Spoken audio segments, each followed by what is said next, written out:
Hello friends, welcome back. This is CA Nikhil Bagma. Last दो part में अपन ने पढ़ा था the various accounting principles. All the 11 accounting principles have been covered. आज का टॉपिक है fundamental accounting assumption. The fundamental accounting assumption means those accounting assumptions or the policies which is assumed that every organization is being followed. हर organisation ये fundamental accounting assumption को follow कर रही है, ये प्रिज्यूम किया जाता है, ये अज्यूम किया जाता है। तीन फंडामेंटल अकाउंटिंग अजम्पशन होता है। पहला होता है आपका गोइंग कंसर्न कंसेप्ट, दूसरा आपका कंसिस्टेंसी कंसेप्ट, तीसरा अक्रूवल कंसेप्ट। ये तीनों फंडामेंटल अकाउंटिंग अजम्पशन है और हर ऑर्गेनाइजेशन इसको फॉलो कर रही है, ये ऐसा अज्यूम किया जाता है। मतलब अगर कोई ऑर्गेनाइजेशन इन तीन प्रिंसिपल को फॉलो कर रही है तो आपको अलग से उसको स्टेट करने की जरूरत नहीं है। कोई ऑर्गेनाइजेशन अगर इन तीन अकाउंटिंग अजम्पशन में से किसी एक अजम्पशन को भी फॉलो नहीं कर रही है तो उनको अपने बुक्स ऑफ अकाउंट में ये बताना पड़ेगा कि वो ये अकाउंटिंग अजम्पशन फॉलो नहीं कर रही है एंड साथ में कारण बताना पड़ेगा कि क्यों फॉलो नहीं कर रही है। पहला फंडामेंटल अकाउंटिंग अजम्पशन है गोइंग कंसर्न कंसेप्ट।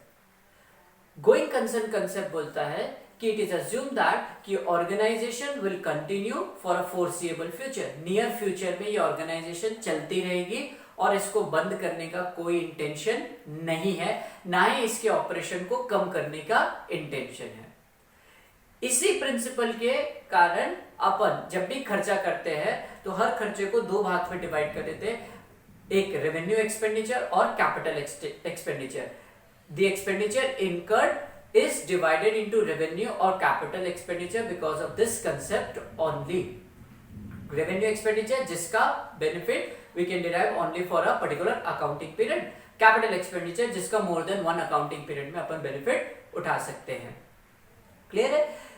ठीक, अगर organization का intention है कि वो business बंद करने वाला है और उन्होंने अपने फाइनेंशियल स्टेटमेंट में ये डिक्लेयर नहीं किया या प्रेजेंट नहीं किया कि वो ऑर्गेनाइजेशन बंद करने वाले हैं, तब we can say that there is a violation of going concern concept. अगर इंटेंशन नहीं है, कोई फ्यूचर ट्रांजैक्शन या फ्यूचर सर्कमस्टांसेस की वजह से बिजनेस बंद करना पड़ा, तो वी कैन नॉट से कि ये violation of going concern concept है। ठीक, next is consistency principle. Consistency principle बोलता है all those accounting policies and principle जो हम अडेप्ट कर रहे हैं अकाउंट्स बनाने के लिए वो कंसिस्टेंटली फॉलो हो।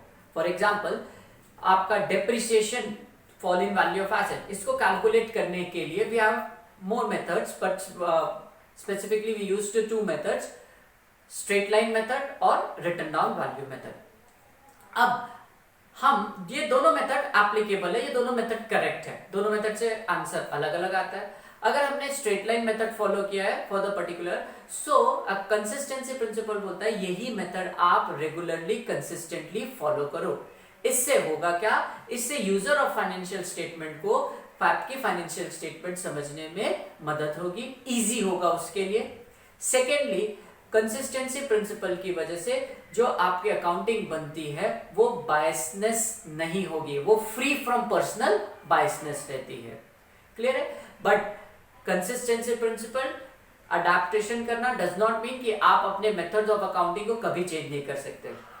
आप अपने मेथड्स ऑफ अकाउंटिंग को चेंज कर सकते हो if there is a change in law, if there is a change in accounting standard, और अगर आपको लगता है कि मेरे मेथड चेंज करने से the presentation of financial statement would be better, then आप अपने पॉलिसीज और प्रिंसिपल्स को चेंज कर सकते हो। लास्ट आपका फंडामेंटल अकाउंटिंग अजम्पशन में अक्रूवल कंसेप्ट। ये प्रिंसिपल बोलता है the transaction should be recorded when the transaction has been actually entered, that is revenue should be recognised when it is realised. That means कि जब transaction enter हुआ तब आपको recognise करना है, रिसिप्ट ऑफ द ट्रांजैक्शन बाद में होते रहेगा। मतलब मैंने सेल किया है in the month of June, तो मेरा ये सेल होगा जून मंथ का, इररेस्पेक्टिव मेरे को पेमेंट जुलाई में मिला है या अगस्त में मिला है। ठीक है, so this is the three fundamental accounting assumption which is presumed that every organization is following. Clear है? So this sums up our chapter जिसमें various accounting principles थे and fundamental accounting assumptions थे. फर्स्ट टर्म के लिए ये relevantly बहुत important chapter है. All theoretical, no practical in this chapter. So ये बहुत इंपॉर्टेंट चैप्टर है. This is the base for your accounting. I hope everything was clear. Do not forget to like and subscribe. Thank you.